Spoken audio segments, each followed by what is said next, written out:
तथागत गौतम बुद्ध ने अपने जीवन का एक विलक्षण अनुभव साझा करते हुए चारों कुमार युवकों को बताया कि जब सत्य की खोज में 10 साल बिताने के बाद भी मैं अपने मन को समझ नहीं पाया तो बहुत निराश हो गया था। मैंने उपवास करने का संकल्प ले रखा था और मैं भूखा प्यासा यूं ही संसार में बिना किसी मकसद के भटक रहा था। तथागत गौतम बुद्ध ने बताया कि मैंने मौन रह के भी देखा, मैंने व्रत करके भी देखा, लेकिन मौन रहते रहते और उपवास करते करते जब कोई परिणाम हाथ नहीं लगा तो अंदर से बहुत निराशा हो रही थी। कुछ समझ नहीं आ रहा था कि मैं क्या करूं। अकेले में बैठकर रोया करता था। फिर एक दिन जब अंदर का घड़ा पूरा भर गया तो मैं एक पहाड़ी पर पहुंच गया। मैंने सोच लिया था कि अब मैं आत्महत्या कर लूंगा और वहां पहुंचकर मैंने पाया कि मैं अंदर से कितना कमजोर हूं और वहां पर मैं चीख चीख कर रोने लगा। आसमान में बिजलियां कड़क रही थी, तेज बारिश हो रही थी और मैं वहां पर चीख रहा था। लेकिन कुछ ही समय बाद कुछ चमत्कारिक घटित हुआ। मेरा मन एकदम से शांत हो गया, जैसे घड़ा खाली हो गया और जिस आनंद को मैं मौन रहकर प्राप्त नहीं कर पाया था वो मैंने चीख चीख कर प्राप्त कर लिया था। और तब मुझे एक सीख और मिली। मुझे पता चला कि बाहर से मौन होने से कुछ नहीं होता, अंदर से चुप होना पड़ता है। कई बार मन पे बहुत ज्यादा तनाव हो जाता है, मन बोझ के तले दब जाता है, मन का घड़ा पूरा भर जाता है। ऐसी परिस्थिति में अगर आदमी चुप रहता है तो वो तो अपने बोझ के तले ही दबता रहेगा, उसका आंतरिक विकास नहीं हो पाएगा। ऐसी परिस्थिति में आदमी को चुप नहीं रहना चाहिए, उसे अपने मन का बोझ हल्का करना चाहिए, किसी अपने से अपने मन की बात साझा करनी चाहिए और जब अंदर से मन का घड़ा खाली हो जाए तब मौन रहकर अभ्यास करना चाहिए। तब असली मौन का महत्व समझ में आता है। संध्या का समय था। वेणुवन में तथागत गौतम बुद्ध चारों कुमार युवकों को उपदेश दे रहे थे। चारों कुमार युवकों को तथागत के पास आए हुए सिर्फ 5 महीने हुए थे और 5 महीनों में ही उनकी वृद्धि बहुत ही अभूतपूर्व थी। यहाँ पर उनकी अलग अलग कार्यशालाएं होती थी, जैसे कि तलवारबाजी या फिर धनुर्विद्या, और उसके बाद तथागत के उपदेश हुआ करते थे ताकि उन्हें सद्धर्म का मार्ग भी पता चल सके। एक कुमार युवक ने तथागत से एक सवाल किया। उन्होंने पूछा कि हे तथागत, आपने हमें ये तो बता दिया कि अपने मन का घड़ा अगर भर जाए तो उसे खाली कर लेना चाहिए और उसके लिए उस दर्द को चुप रहकर सहना नहीं है बल्कि किसी से बात करके अपने मन का बोझ हल्का कर लेना है। लेकिन आपने ये नहीं बताया कि किन परिस्थितियों में हमेशा चुप रहना चाहिए, किन जगहों पर आदमी को चुप रहने से ही फायदा होता है। तथागत ने सभी से एक संकल्प लेते हुए कहा कि तुम्हें 2 दिनों तक मौन रहना है। जब तुम 2 दिनों तक चुप रहोगे तब तुम वो समझ पाओगे जो मैं तुम्हें बताना चाहता हूँ। तब मैं तुम्हें 7 ऐसी जगहें बताऊंगा जहाँ तुम्हें हमेशा चुप रहना है और तभी तुम उन बातों को समझ पाओगे। लेकिन याद रखना, चुप रहने का संकल्प सिर्फ तुम्हें पता है, किसी को मत बताना कि तुमने चुप रहने का संकल्प ले रखा है। 2 दिनों तक चुप रहने का संकल्प लेकर वो वापस अपने आश्रम में लौट आते हैं। लेकिन अगली सुबह आश्रम में आयुर्वेदिक खान पान पर विद्यार्थियों में तर्क वितर्क होने वाला था, जिसमें चारों कुमार युवकों ने भी हिस्सा ले रखा था। तर्क वितर्क शुरू हो चुका था, लेकिन कुमार युवकों ने तो चुप रहने का संकल्प ले रखा था। तथागत की वो चेतावनी उन्हें अच्छी तरह से याद थी कि 2 दिनों तक पूर्णतः मौन रहना है, चुप रहना है। आश्रम के विद्यार्थियों के साथ वहां पर आचार्यगण भी मौजूद थे। सभी ने सोचा कि चारों कुमार युवकों के पास कोई तर्क नहीं है, वो बिल्कुल तर्कहीन और बुद्धिहीन है। आश्रम में चर्चा चल रही थी कि ऐसे कुमार युवक भला राज्य को कैसे संभाल पाएंगे। कुमार युवकों के सहपाठी उनके मुंह पर ही उनका मजाक बनाने लगे। एक विद्यार्थी ने तो बड़ी अकड़ के साथ उन चारों का रास्ता रोक लिया और रास्ता रोक कर कहा कि ये मत समझ लेना कि तुम हमसे किसी चीज में बेहतर हो, तुम राजा के बेटे हो, बस यही है तुम्हारे पास उपलब्धि। ये भी कोई उपलब्धि हुई। जब इस तरह की आलोचना उन्हें सहनी पड़ती तो उनके मन में टीस उठने लगती। उन्हें समझ नहीं आता था कि उन्होंने चुप रहने का संकल्प क्यों ले लिया। अब धीरे धीरे क्या हुआ कि अपने प्रति हो रहे मजाकों का, आलोचनाओं का जब उन्होंने कोई जवाब नहीं दिया तो इससे सब लोग उन्हें कायर भी समझने लगे। अब वो करें तो करें क्या, किसी को बता भी नहीं सकते कि उन्होंने चुप रहने का संकल्प ले रखा है। उनके पास देखने और सुनने के अलावा दूसरा कोई विकल्प ही नहीं था। रात का भोजन करने के बाद बिस्तर में लेटे हुए चारों कुमार युवक आज दिन के बारे में सोच रहे थे। अगली सुबह तलवारबाजी और धनुर्विद्या की प्रतियोगिता होने वाली थी। तेज चलती हुई हवा के बीच रस्सियों से लटक रही मटकियों को निशाना बनाना था। जब पहले कुमार युवक ने मटकी का निशाना साधना शुरू किया तो उसके मन में यही विचार चल रहे थे कि हवा की गति कब बदल रही है। अगर वो हवा की गति के साथ अपने तीर की गति का संतुलन बना लेता है तो वो ये प्रतियोगिता जीत सकता है। ये विचार उसके मन में धनुर्विद्या का अभ्यास करते हुए पहले कभी नहीं आया था। ये विचार बिल्कुल नवीन था। अपने लक्ष्य का सही भेदन करके उसने वो प्रतियोगिता जीत ली। विद्यार्थी और आचार्य गणों के बीच फिर से चर्चा होने लगी कि चाहे तर्क शक्ति ना हो, लेकिन कुमार युवक धनुर्विद्या में बहुत अच्छे हैं। निशाना बहुत सधा हुआ है। आज की रात उन्हें बड़ी चैन की नींद आई और सुबह होते ही वो तथागत गौतम बुद्ध के पास पहुंच गए। वो 2 दिनों के अपने चुप रहने के अनुभवों को साझा करने के लिए उतावले हो रहे थे। सबसे पहले वाले कुमार युवक से तथागत ने पूछा कि भंते, तुम्हारा अनुभव कैसा रहा? उसने कहा कि हे तथागत, मैं तर्क शक्ति में निपुण था। मैं धनुर्विद्या या फिर तलवारबाजी ज्यादा नहीं जानता, लेकिन चुप रहने के कारण मैं अपने तर्क ही पेश नहीं कर पाया, इसीलिए मुझे आलोचना सहनी पड़ी और मेरा ये अनुभव कोई खास अच्छा नहीं रहा। तथागत ने उसे समझाया कि अनुभव अच्छे या बुरे नहीं होते, अनुभव सिखाने के लिए होते हैं। तुमने अपने अनुभव से क्या सीखा?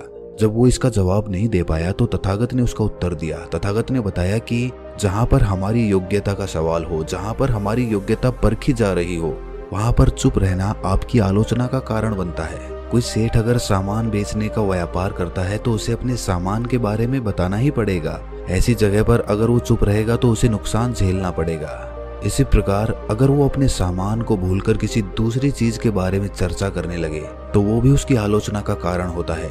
बंते, तुमने साफ कहा कि तुम्हें धनुर्विद्या या फिर तलवारबाजी नहीं आती है।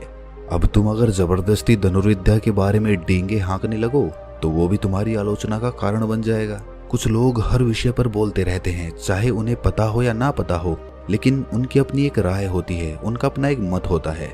ऐसे लोगों को कोई समाज में गंभीरता से नहीं लेता। इसीलिए उसी विषय पर बोलो जिस पर तुम्हें ज्ञान हो, जिसके बारे में तुम्हें अनुभव भी हो। सिर्फ ज्ञान नहीं, ज्ञान और अनुभव जब दोनों मिलते हैं तभी ज्ञान परिपूर्ण होता है। इससे एक बात अच्छी ये हुई कि कुमार युवक को संबोधित करते हुए तथागत ने कहा कि एक बात तो अच्छी हुई है, हमें ये पता चल गया कि तुम तर्क शक्ति में अच्छे हो, वही तुम्हारा हुनर है। पहले तुमने कभी अपने इस हुनर पर ध्यान नहीं दिया, लेकिन चुप रहने से तुम्हें अपने अंदर के हुनर पता चलते जाते हैं। जो लोग लक्ष्यहीन होकर जीवन भर भटकते रहते हैं, ऐसे लोगों को कुछ समय के लिए चुप रहकर देखना चाहिए। दूसरे कुमार युवक से तथागत ने पूछा कि तुम्हारा अनुभव कैसा रहा बंते? उसने बताया कि हे तथागत, धनुर्विद्या की प्रतियोगिता के दौरान मैंने पहली बार ये महसूस किया कि हवा की गति और तीर की गति का अगर संतुलन बना लिया जाए तो किसी भी लक्ष्य को भेदा जा सकता है। हे तथागत, 2 दिनों तक चुप रहकर मैं उन बारीकियों को समझने लगा हूँ जिनको आज तक मैं नजरअंदाज करता रहता था। तथागत ने कहा कि जिस प्रकार हवा की गति और तीर की गति में संतुलन जरूरी होता है, उसी प्रकार सांसारिक जीवन में अपना लक्ष्य प्राप्त करने के लिए आपको आध्यात्मिक और सांसारिक जीवन में संतुलन स्थापित करना होगा। आध्यात्मिक और सांसारिक जीवन में संतुलन स्थापित होने के बाद आप बड़ी आसानी के साथ और बहुत ही जल्दी अपने लक्ष्य तक पहुंच सकते हैं। कुछ लोग सांसारिक जीवन में इतने घुल जाते हैं कि उनके पास खुद के लिए समय नहीं होता। वो अपने परिवार को समय देते हैं, अपने काम को समय देते हैं, लेकिन जब खुद की बात आती है तो खुद को समय नहीं देते और इसीलिए उनका आध्यात्मिक विकास नहीं हो पाता। और ऐसे लोग चाहे पारिवारिक सुख या फिर धन संपदा कुछ भी हासिल कर ले, लेकिन अपनी आंतरिक शांति को अनुभव नहीं कर पाते। अब सांसारिक और आध्यात्मिक जीवन में संतुलन कैसे बनाना है, इस पर हम फिर किसी दिन चर्चा करेंगे। अगर आप सुनना चाहते हैं तो कमेंट्स करके जरूर बताएं। चारों कुमार युवकों को तथागत ने चेतावनी देते हुए कहा कि कुमारों, कल को तुम्हारा जीवन राज्य के लिए समर्पित हो जाएगा। तुम एक अच्छे राजा बनने के लिए तैयार हो जाओ। प्रजा पर अच्छी तरह शासन करने के लिए इन 5 जगहों पर हमेशा चुप रहना। अगर इन 5 जगहों पर चुप रहना सीख गए, अभ्यास कर लिया, तो तुम लंबे समय तक शासन कर सकोगे। प्रजा में और घर गृहस्थी में हमेशा शांति बनी रहेगी। तथागत ने सबसे पहले बताया कि जब तक तुम पूरे संकल्प, पूरी तरह आत्ममंथन के साथ अपने मन में कोई बात न ठान लो, तब तक किसी को मत बताना। कई बार मनुष्य के जीवन में ऐसा समय आता है जब उसकी वैचारिक उलझन ज्यादा हो जाती है, उसे समझ में नहीं आता कि समस्या कैसे हल करनी चाहिए। ऐसे समय पर चुप रहकर अपने मन को स्पष्ट करो, उसे साफ करो। किसी बात को लेकर किसी से विचार विमर्श भी करना है तो ये मत बताना कि ये समस्या तुम्हारे साथ है, बल्कि किसी और का जिक्र करके तब विचार विमर्श करना। तथागत ने कहा कि तुम होने वाले राजा हो। अगर तुम्हारी कमजोर कड़ियां किसी के पकड़ में आ गई तो इससे पूरे राज्य का कार्यभार प्रभावित होने का खतरा रहता है। अपने रहस्य अपने तक ही सीमित रखो, लेकिन तब तक जब तक वो तुम्हारे ऊपर बोझ ना बन जाएं। अगर तुम्हारे ऊपर वो बोझ बन रहे हैं तो उसे अपने प्रियजनों से साझा करने में कोई समस्या नहीं होनी चाहिए। दूसरी जगह जहाँ चुप रहने में ही फायदा होता है वो है जब तुम्हारे दो करीबियों का झगड़ा हो रहा हो तो उसमें किसी एक का पक्ष लेना हमेशा तुम्हें हानि पहुंचाएगा। इसका मतलब ये कतई नहीं है कि हम अन्याय का विरोध ना करें। अगर हम अन्याय होने वाली जगह पर चुप रहेंगे तो लोग हमें कायर समझेंगे।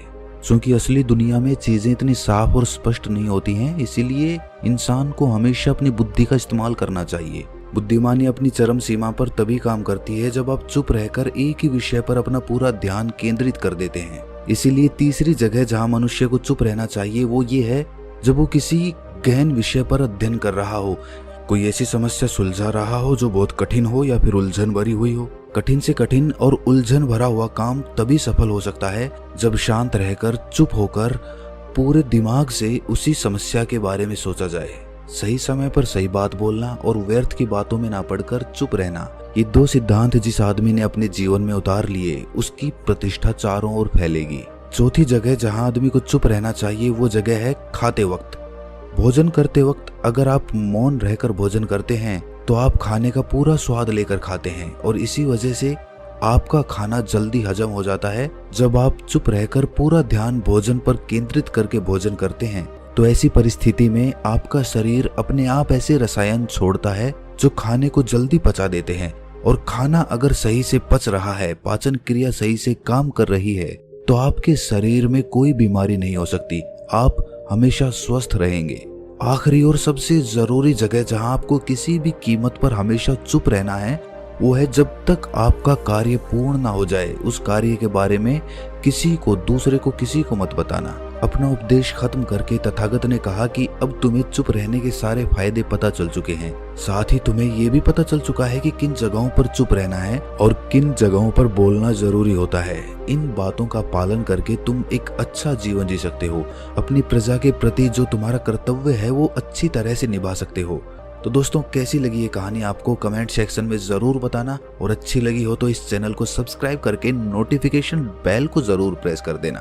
तो मिलते हैं अगली कहानी में, तब तक के लिए अपना ख्याल रखें।